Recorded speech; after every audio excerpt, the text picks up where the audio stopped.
Hey everybody, and welcome back to my fish room. Steven here. Not going to be doing an unboxing today, don't worry. We do have another one coming here shortly. I think we're a week away from our next order. Sorry freshies, it's mostly salt this time coming, but you never know when the next one's coming. A little while ago, I was asked to do a video on African cichlid breeding. I hadn't had the time, it's been Christmas season, and it's just been a crazy time. So I thought I got a couple spare moments today, how about I try and take this on?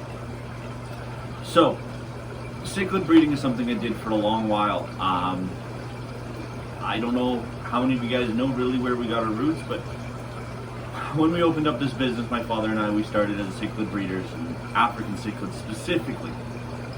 And I learned a lot. I mean, I knew about cichlid behaviors, I knew about cichlid breeding, but really the basics come down to a lot of different things. We'll start with really what's best, which is picking your livestock, right? Now, as long as you have healthy females, you're gonna have good success. The larger your female, the larger clutch of eggs they can have. But I've seen females as small as 2.5 to 3 inches actually start to breed. The main source of your DNA is going to come from your male. I was reading a study not too long ago that said up to 45% of the DNA comes from one specific male, like that specific male generation. Up to 15% comes from previous DNA from his back part, which I think then leaves 45% coming from the female. So a larger part comes from that male and his past breeding. So that's the fish you really need to be selective of when you're going to be breeding. The other reason you need your male to be the top fish is because he's going to be breeding with probably 5 to 10 females, depending on what you want to do. So that's selecting your male.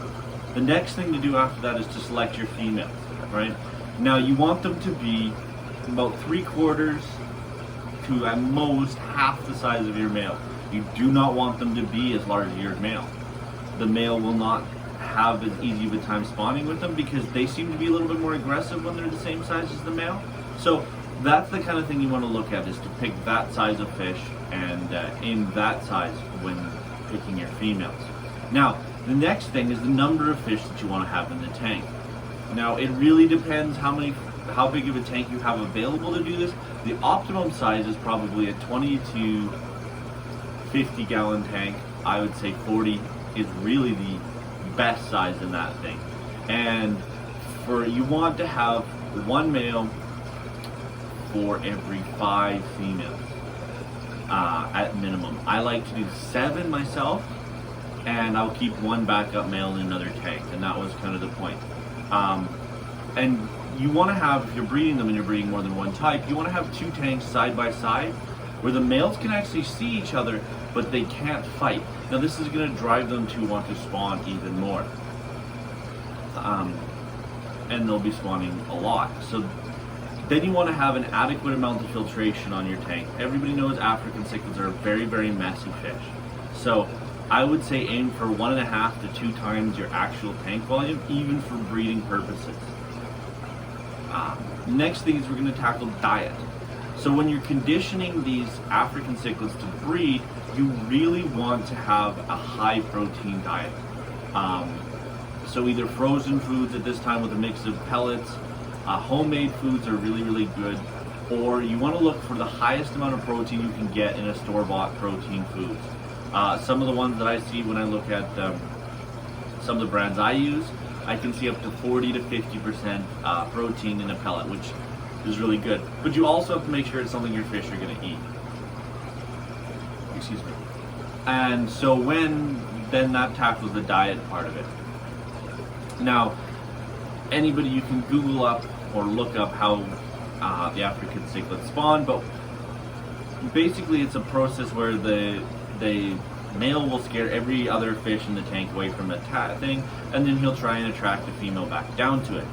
Now, they do this kind of circular dance where they kind of swim in a circle together, and the male goes like this, and the female kind of scoops up the DNA material, and then the female will dance, and then she'll drop the eggs, and then she'll spin around real quick and grab the eggs.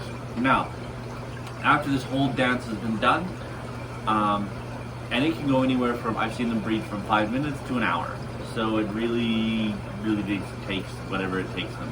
The longer they spawn, obviously, the bigger the amount of eggs are going to be. So there's a couple schools of thought now after what happens here. If this is your first time doing it and you've never really bred African cichlids before, I would highly suggest that you just let the first time you segregate that female in another 10-gallon tank or whatever and let them spit naturally. Which will happen after about 20 days is about where I found, but I've seen them spit as early as 16 and as late as 23. And they'll just spit out a bunch of live eggs. Now that's one method. The other method that is available to a lot of people is there is basically plastic egg tumblers. So what you're doing is, instead of waiting for the fish to spit out the fry naturally, I would say at about a 10 to 11 day mark is where I had the most success. So it was the least stress on the females, and yet the females held them long enough to be able to have viable fry. So at about the 10 to 11 day mark, I was actually taking the female and holding her mouth open in another bucket and physically stripping the eggs out of her mouth. At this point, I would have to tumble them for an additional week to week and a half. However, the female fish is now allowed to eat and is more ready to spawn again soon because she will have eaten. She's back getting conditioned to properly be able to spawn. The next part of the whole process is to grow up the fry. 20-gallon tank will probably house you 100 to 200, 100 to about 100 fry really successfully when they're smaller. And then once they start getting to the 1 inch to 2 inch mark, you need to move them into a 55 to 90 gallon aquarium.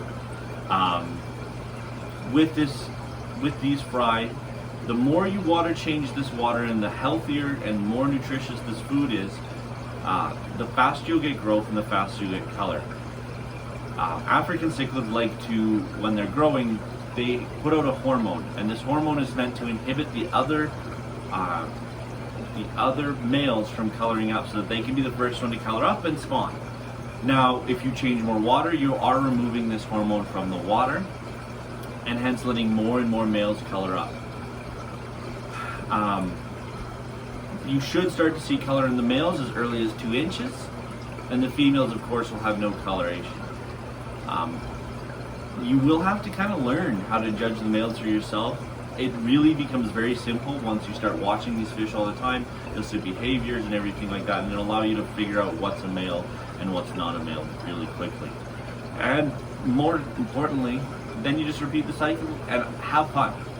Breeding fish is an enjoyable, very bright learning experience, and everybody can do it. And you can do it right from a guppy all the way up to African cichlids, or more hard to breed species like discus and angels and other fish like that. I encourage everybody, if you have the space and you want to try it. Just find reasonable homes and try and get stuff out of, your fish to find a reasonable home after you're done with them. If you have any questions about breeding or anything like that, just let me know. But as for that, that's everything for today. That's my video on breeding African cichlids. You guys have a great day.